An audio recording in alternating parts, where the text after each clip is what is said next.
Dans une précédente vidéo, j'avais parlé de la consommation du kaolin et de l'impact que cela peut avoir sur la santé. Donc, si vous n'avez pas regardé cette vidéo, je vais juste vous mettre le lien en haut ici. Mais aujourd'hui, dans cette vidéo, on va surtout s'attarder sur le lien que la consommation du kaolin a avec l'anémie. Donc, on va se poser la question, est-ce que la consommation du kaolin ou alors du kalaba cause de l'anémie ou alors le fait d'être anémié nous donne l'envie de manger du kaolin?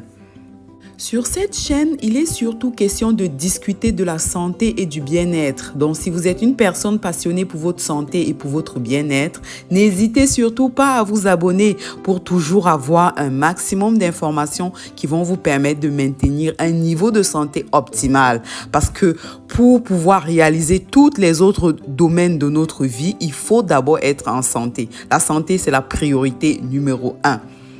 Pour ceux qui ne connaissent pas ce qu'on appelle le kaolin ou alors le kalaba, en fait, c'est une pierre. Ça apparaît un peu comme une pierre, mais en réalité, c'est une forme d'argile. Je vous ai mis une photo ici sur la slide pour que vous puissiez voir à quoi est-ce que ça ressemble.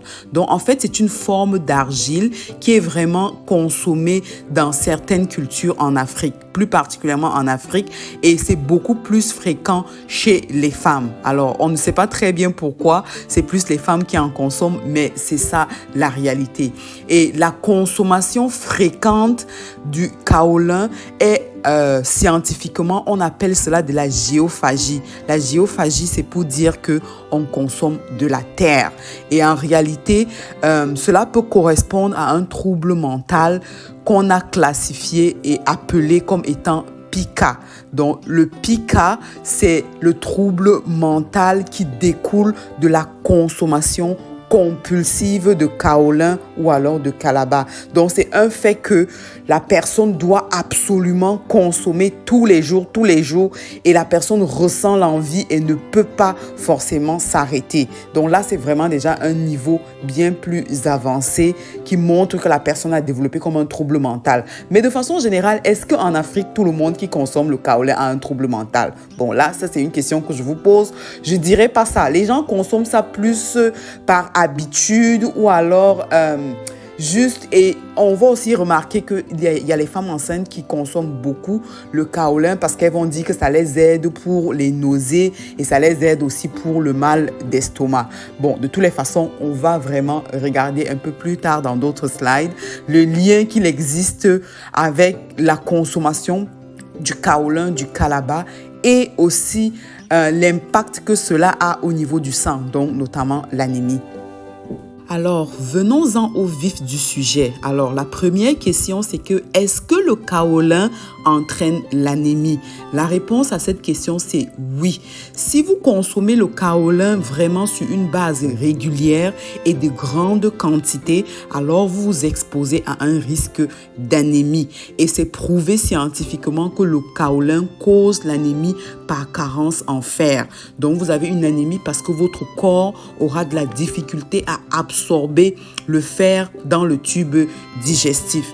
Donc, vraiment, la consommation exagérée et de grandes quantités de kaolin, ce n'est pas vraiment quelque chose de recommandé.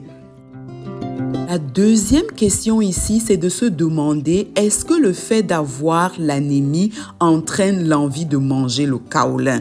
Donc là, on voit que c'est l'anémie qui est le problème, puis l'envie de manger le kaolin vient après. Alors ça, c'est une question très, très complexe, mais j'ai trouvé une étude qui a été réalisée en 2023 que je vous ai affichée ici sur la slide. Cette étude scientifique parlait surtout de l'association qu'il y a entre la consommation du kaolin et l'anémie par carence en fer.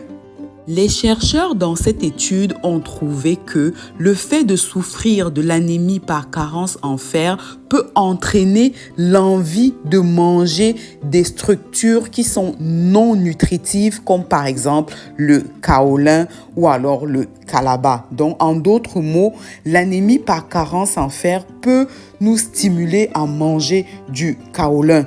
Ils ont aussi expliqué cela en disant que, en fait, comme le corps ressent l'anémie par carence en fer, le corps va essayer de compenser le manque de fer en stimulant l'envie de manger du kaolin ou alors du kalaba. C'est vrai que c'est quand même très poussé, c'est juste une hypothèse qu'ils ont émise et ce n'est pas tout à fait vérifié. Mais toujours est-il que c'est vraiment un cercle vicieux de façon globale entre la consommation du kaolin et puis la survenue de l'anémie. L'un peut entraîner l'autre facilement. Mais dans tous les cas, si vous êtes si vous êtes un consommateur de kaolin ou alors de kalaba, c'est toujours mieux de limiter vraiment au minimum votre consommation parce que les grandes quantités et sur une base régulière, cela va entraîner plein d'autres problèmes de santé. Et ça, c'est sûr que je ne vous le souhaite surtout pas. Et un de ces problèmes, c'est l'anémie, comme on a discuté dans cette vidéo. Alors, on se dit à bientôt pour une autre vidéo santé.